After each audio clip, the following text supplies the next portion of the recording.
Hello guys, good morning, very good morning. Welcome to my vlog. I hope तपाईहरु सबैजना सन्चै हुनुहुन्छ होला, स्वस्थ हुनुहुन्छ होला। हामी पनि एकदमै ठिक छौं, दुरुस्त छौं। अनि आजको लास्ट दिन हो यहाँबाट मैले भ्लग हाल्न लागेको एन्ड भोलि त भ्लग हाल्ने टाइम नि हुँदैन। बिहानै 4 बजे उठेर सामान प्याक गरेर राख्नुपर्छ। त्यसपछि त दिनभरि बोकेर दिनुपर्छ एन्ड त्यति बेला चाहिँ के भन्ने टाइम हुँदैन, ब्लगिङ गर्ने टाइम हुँदैन।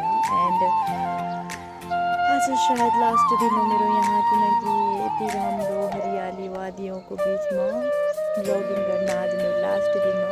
त्यसरी मैले ठाउँ ठाउँको ब्लगिङ गरेर सानो ब्लगिङ गरेर क्लिपहरू हाल्न पाएको छैन, किनकि त्यति टाइम हुँदैन हामीलाई। यो बिहानको टाइम हो जो हामी ब्लगिङ गर्ने, भिडियो स्टियो बनाउन पाउने होइन। त्यसपछि त 10 बजेपछि त पाउँदैन हजुर। त्यही भएर म अरू ठाउँको भिडियो हाल्न पाएको छैन हजुर।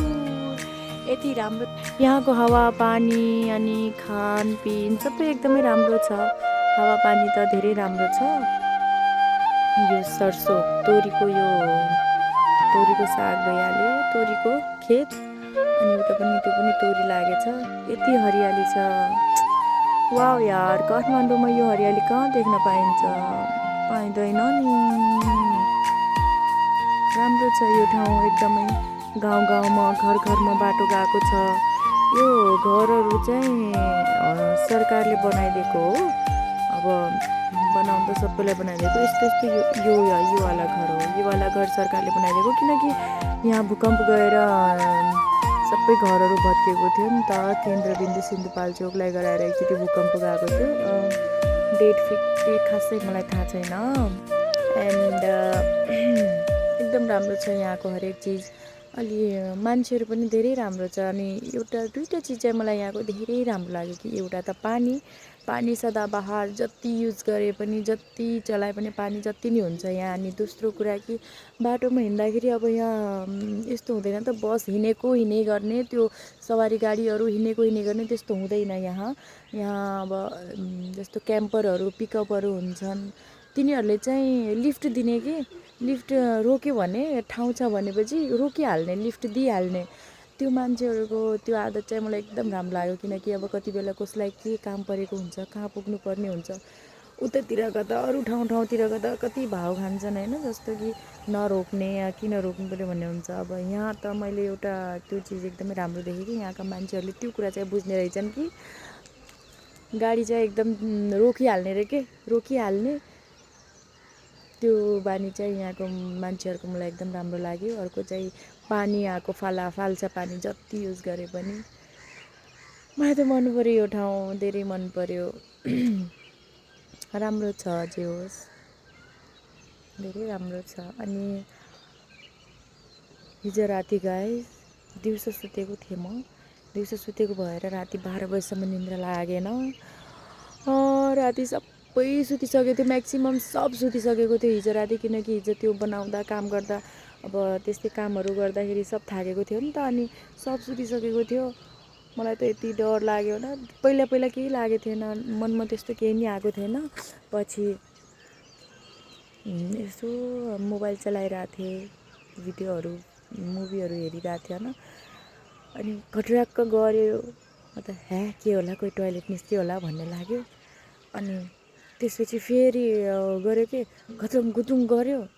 अनि यस्तो डर लाग्यो मलाई त। अब उठाऊँ भने किन उठाऊँ, कसलाई उठाऊँ, बिचराहरूको निन्द्रा खराब हुने। साथी त थियो एकजना, मेरो साथी थियो ऋतु थिइन् मसँग।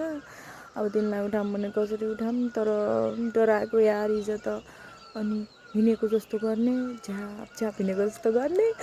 त्यही पनि म त मोबाइल सोबाइल राखेर यसरी ब्ल्याङ्केट लिएर सुतेँ म। मजाले सुतेँ।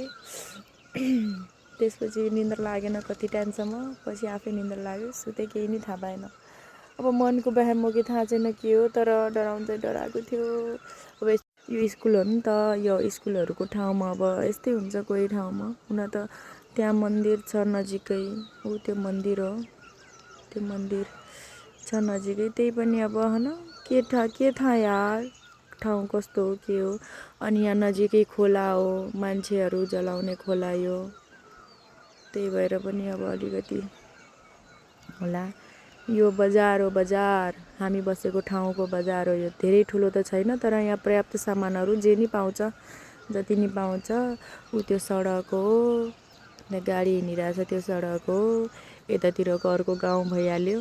जुन दिन हामी यो स्कुलमा आयौँ त्यो दिन हामी त्यहाँ खाना खान गएको, त्यो घरमा रेड घर छ नि, त्यहाँ खाना गएको। एकदम मिठो खाना थियो।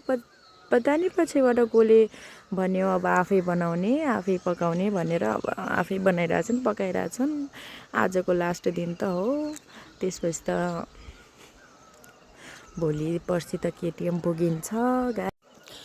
अनि मलाई धेरै विश्वास छ कि मेरो भिडियोहरू गो भाइरलमा अवश्य एक दिन जानेछन्। I wish. अब म हजुरहरूलाई हरेक यो ठाउँको हरेक जहाँ गए पनि त्यो भ्लग बनाउन छोड्दिनँ। म भ्लग हालिरहन्छु, सपोर्ट गर्नुहोला मलाई गाइज। एन्ड आजको लागि म यति नै भन्न चाहन्छु, हजुरहरूबाट बिदा लिन चाहन्छु। मिलेंगे नेक्स्ट ब्लॉग में। Bye bye, see you next blog, bye bye.